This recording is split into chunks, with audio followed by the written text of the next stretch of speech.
ఎప్పటి నుంచో ఉంది కదా, అందరూ అనుకూలమే అన్నారు కానీ తీరా అక్కడ ఏం జరగలేదు. జగన్ ప్రభుత్వం ఏమో 3 రాజధానులు అన్నది ఆగిపోయింది. ఈ ప్రభుత్వం వచ్చాక ఇదిగో అది అన్నారు. అవి మనం చర్చిస్తూనే ఉన్నాం. కొంత ఆలస్యం అవుతుంది, 5 ఏళ్లలో అయిపోతుందనే నమ్మకం లేదు. కానీ మళ్ళీ ఎవరు డిస్టర్బ్ చేయకుండా చట్టబద్ధత పార్లమెంట్ ద్వారా కల్పించాలి. ఎలాగో రాజధాని కల్పన బాధ్యత పార్లమెంట్కి ఇచ్చారు కాబట్టి కేంద్రానికి అంటే ఇప్పటికీ కూటమి ప్రభుత్వం వచ్చినప్పటి నుంచి కూడా అంటున్నారు కానీ నిజానికి అదేం జరగల. ఇప్పటివరకు 2 ఏళ్ళు కావచ్చింది కదా, 21 మాసాలు చట్టబద్ధత రాలేదు.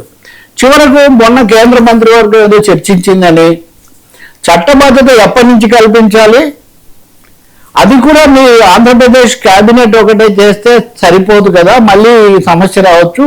అందుకని ఆంధ్రప్రదేశ్ శాసనసభలో మీరు ఆమోదించి మాకు పంపితే మేము కేంద్రంలో చేస్తాము అని వాళ్ళు అన్నారు. ఎప్పటి నుంచి పెట్టాలి, ఇది ఒక ప్రశ్న.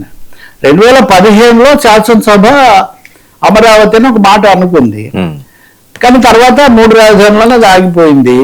కానీ 2014 వరకు 24 వరకు హైదరాబాద్ ఉమ్మడి రాజధానిగా ఉన్నప్పుడు చట్టబద్ధంగా ఇంకో రాజధాని అంటే 2 రాజధానులు అవుతాయి కదా, కాబట్టి 24ను కొలబద్దుగా తీసుకొని 2024 నుంచి రెట్రాస్పెక్టివ్ ఎఫెక్ట్లో చట్టబద్ధత వచ్చేట్టు చేయాలి అని ఇప్పుడు ఆలోచనగా చెప్తున్నారు. దీనికోసం శాసనసభ శనివారం నాడు ప్రత్యేకంగా సమావేశమవుతుంది. అందులో ఏకగ్రీవంగా ఆమోదించి కేంద్రానికి పంపిస్తే కేంద్రం పార్లమెంట్లో పెట్టి బహుశా ఈ సమావేశాలను పెడతామని అన్నారు అని అంటున్నారు. జరిగితే జరగవచ్చు. అయితే ఇక్కడ కీలకమైన ప్రశ్న ఏమంటే ఈ మాటల్లో తరచూ ఏమొస్తుంది, ఎవరు అధికారంలోకి వచ్చినా రేపు జగన్ మళ్ళీ వచ్చినా అని అందరూ దాదాపు అన్ని మీడియాల్లో వచ్చినా ఇది ఇబ్బంది కలగకుండానే. సో ఇప్పుడు వైసీపీ వాళ్ళు ఈ సభకు వస్తారా, ఈ సభకు వచ్చి వాళ్ళు కూడా దీనికి ఆమోదం తెలుపుతారా? సో వైసీపీలో కొంతమంది మనం వెళ్ళి మన మద్దతు తెలిపితే బాగుంటుంది అన్నారు కాబట్టి వస్తారా అనే ఊహాలు కొన్ని సాగుతున్నాయి. వెళ్ళకపోయినా మన మద్దతు మన వ్యతిరేకం కాదనేది చెప్పాలనేది కూడా ఒకటి అంటున్నారు. సో ఆంధ్రప్రదేశ్కు సంబంధించినంత వరకు ఇది ఒక చాలా కీలకమైన, ముఖ్యంగా రాజధానికి సంబంధించి ఇది ఇలా ఉంటే మటుకు ఇంకో 2-3 కీలకమైన పరిణామాలు ఏమంటే ఆ అగ్ని మంటలు వాటి మీద ఒక సిట్ వేశారు. ఈ సిట్ అంటే ప్రతి చోట సిట్ అంటే మనకు తెలుసు కదా, రాజకీయ తగాదాలకు దారితీయటం ఇదంతా ఎందుకు ఇన్నిసార్లు జరుగుతున్నాయి ఇంత కీలకమైనవి అని సిట్ వేశారు. దాంట్లో ముఖ్యమైన పోలీసు అధికారులను పెట్టారు. అదే సమయంలో సింగపూర్కు చెందినటువంటి ఆ సుర్బంగా కంపెనీ మళ్ళీ రంగప్రవేశం చేస్తుంది. అసలు ఇదివరకు సుర్బంగా వాళ్ళు ఇచ్చిన లేఅవుట్ ఆ ప్లాన్ సరిగ్గా ఉంటే ఇన్ని సమస్యలు వచ్చేవి కాదు. వాళ్ళు సరైన ప్లాన్ ఇవ్వకపోవడం వల్ల ఇప్పుడు 1200 కోట్లు అదనంగా ఖర్చు వచ్చింది.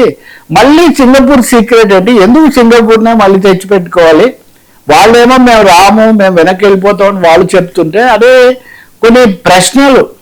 వాళ్ళు అంతర్జాతీయ వాణిజ్యము పెట్టుబడులు ఆ కోణం తప్ప రాజధాని నిర్మాణం జరగకపోవడానికి వాళ్ళ అవాస్తవికత కూడా ఒక కారణమని. కానీ ప్రభుత్వం అయితే చంద్రబాబు నాయుడు గారు ముఖ్యంగా సింగపూర్ని ఎట్లయినా ఇన్వాల్వ్ చేయాల్సిందే. So Singapore is back. ఇలాంటి కొన్ని వరుస పరిణామాలు అమరావతికి సంబంధించి జరుగుతున్నాయి. ఏదైనా చట్టబద్ధత అంటూ వస్తే ఒక ఘట్టం ముగిసింది అనుకోవచ్చు. కేంద్రం కూడా చొరవ తీసుకోవాలి, డబ్బులు కూడా ఇవ్వాలి. నిన్నేదో మళ్ళీ హుడ్కో నుంచి అప్పిచ్చాం, ఎంతసేపటికి అప్పిచ్చేది వాళ్ళని చూపించడం తప్ప ఇంకోటి కనిపించట్లేదు కేంద్రం నుంచి. సార్ ఆ పత్రిక వార్త తప్పు, జనసేన కన్నా బొలిశెట్టి కామెంట్స్. నిన్న జనసేన వాళ్ళ సమావేశం మనం జరిగింది, నేను మనం మాట్లాడాము. పవన్ కళ్యాణ్ మీరందరూ జాగ్రత్తగా ఉండాలి, అలాగే పెరిగే సీట్లు దుర్వినియోగం కాకుండా చూసుకోవాలి, మన వాటా మనం తెచ్చుకోవాలి, ఇలా చెప్పారు ఇవన్నీ. అయితే వీటన్నిటితో పాటు ఒక వార్త వచ్చింది, ఇదిగోండి, ఎంత చెప్పినా మారరా